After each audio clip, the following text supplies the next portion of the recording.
Hello guys, मेरा JEE था 28 जनवरी shift 1। और कुछ खास नहीं गया है। बताता हूँ कैसा गया है। ठीक है, ये ऐसा गया है। डायरेक्ट पॉइंट पे आते हैं। मैथ्स था एज़ यूजुअल, मतलब पहले जैसा ही था। और मैथ्स में मैं कर पाया हूँ कम से कम 7 से 8, क्योंकि मेरे को टाइम ही नहीं मिला इतना टाइम, या फिर मैं कर ही नहीं पाया इतना। मेरे को आया, मैंने एक दो क्वेश्चन में अटका था मैं। और फिर मैथ्स में इतना ही किया। फिर मैं ये चेक करने लग गया कि इनमें क्या सही था क्या नहीं था। फिज़िक्स मेरे को आती भी, मतलब सिलेबस भी इतना नहीं था। तो मैं इतने इतने करके आया हूँ, 15-16। यहाँ ये इतने तो सही हैं, बाकी एक मतलब टोटल तो मैं 17 करके आया हूँ, जिसमें 15 तो सही हैं पूरे।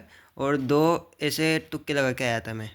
और इसमें ना तो गेट का क्वेश्चन था, ना लॉजिक गेट का क्वेश्चन था, और ना यूनिट एंड डायमेंशन के क्वेश्चन थे। जैसे कभी कभी कुछ डायरेक्ट क्वेश्चन मिल जाते हैं जो देखते ही फोड़ने की इच्छा करती है। लाइक ऐसे थे क्वेश्चंस, इजी थे, लेकिन लेंदी लगे मेरे को क्वेश्चन थोड़े से।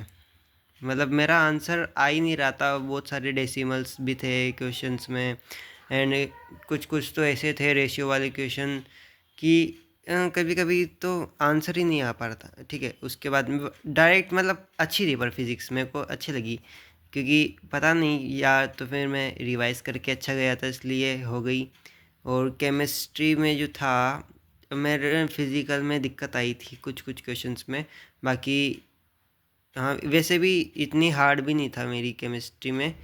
और अच्छी थी केमिस्ट्री में कहूँ तो। लेकिन इनऑर्गेनिक के ऐसे स्टेटमेंट वाले क्वेश्चंस थे कि कुछ भी मिक्स कर रहे हैं उसमें, पी ब्लॉक को डी ब्लॉक को मिक्स कर दिया, जो मेरे को समझ में नहीं आया। और एक क्वेश्चन तो ऐसा था, कितना बड़ा था भाई, मैं तो रो गया भाई। केमिस्ट्री में टाइम तो लगा मुझे ही लगा टाइम। मेरा दोस्त कह रहा था कि उसके जल्दी हो गई। पता नहीं, शायद उसने अच्छा किया होगा कि नहीं। मतलब उसने अच्छा तो किया ही होगा, केमिस्ट्री क्या बोल रहा हूँ। और उसकी वैसे भी केमिस्ट्री अच्छी थी। अब मैं अगले अटेम्प्ट में जो है, मैं मैथ्स को थोड़ा ज़्यादा टाइम दूंगा। मैं मैथ्स को टाइम दूंगा, फिज़िक्स को भी टाइम दूंगा। और इसमें मैं ऑर्गेनिक कर चुका हूँ, और ऑर्गेनिक को मैं रिवाइज करूँगा। ऑर्गेनिक को रिवाइज करूँगा। इनऑर्गेनिक के लिए मेरे पास बुक है, उसमें से मैं रिवाइज करूँगा। और फिज़िकल को मैं एक बार यार थोड़ा ध्यान से उसको स्ट्रेटजी बना के करना पड़ेगा भाई। फिज़िकल में नहीं हो रहा मुझसे। मेरे को 2-3 चैप्टर है ऐसे जो मेरे को बहुत उसमें जान लगानी पड़ेगी फिज़िक्स के, फिज़िकल केमिस्ट्री में। फ़िज़िक्स में मेरे को अब एडवांस का पढ़ना है।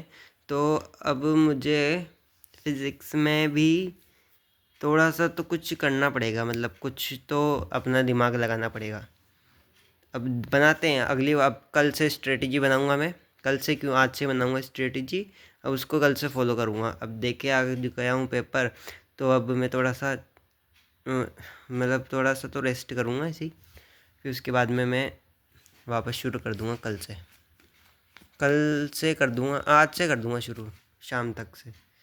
और रही बात अप्रैल अटेम्प्ट की, तो अप्रैल अटेम्प्ट में वैसे भी कट ऑफ बढ़ेगी सही। मेरे को डर लग रहा है कि इस अटेम्प्ट में तो मैं शायद सोच रहा हूँ कि अगर मेरे 130 तक भी आ जाएगा ना, 130 तक तो आ ही जाएंगे शायद। हाँ, 130 तक भी आ जाए ना मेरे, क्योंकि इसमें भी तो अटेम्प्ट करके आया हूँ मैं मैथ्स में। 130 तक भी आ गए ना मेरे, तो भी ठीक है। तो अगले अटेम्प्ट में मैं